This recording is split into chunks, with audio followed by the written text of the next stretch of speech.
Hello friends OPRB तरफ notification टी आसीगला फाइनल एग्जाम कैंसल हो गला पूरा ऑफिशियली साइट रे देखो मुझे साइट तो पूरा खोलुनी बहुत कष्ट तो जाइए स्क्रीनशॉट कली देखो यहाँ रोचे आपंकर प्रेस नोट आसकर एग्जाम सीपीएसई 2024 है नोटिस कौन आसी देखो नोटिस आसकर some of inference development the board decide to postpone the written examination CPSE 2024 जोटा कि आमर 5-6 अक्टोबर मस होबार सेटा आपणकर पोस्टपोन हो जाकर आहरी कौन नोटिस आसी देखो आपणकर आउ गोटे नोटिस भी आसी ओडिशा पुलिस रिक्रुटमेंट बोर्ड यहाँ नोटिफिकेशन भी आसी प्रेस नोट रे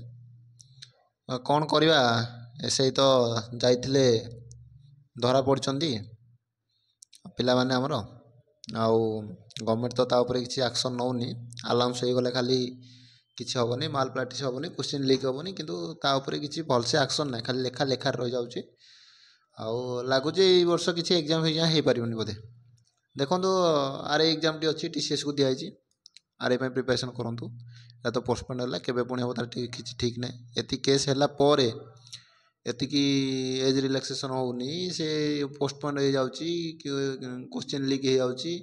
ये केस है भी पूरा वर्ष वर्ष लग जाऊँगी एग्जाम करने को देखो हाँ प्रिपरेशन करूँ आप पूरा प्रिपरेशन रखु जब भी तो नोटिफिकेशन आसो आप सिलेबस कंप्लीट कर रिवीजन करूँ धन्यवाद।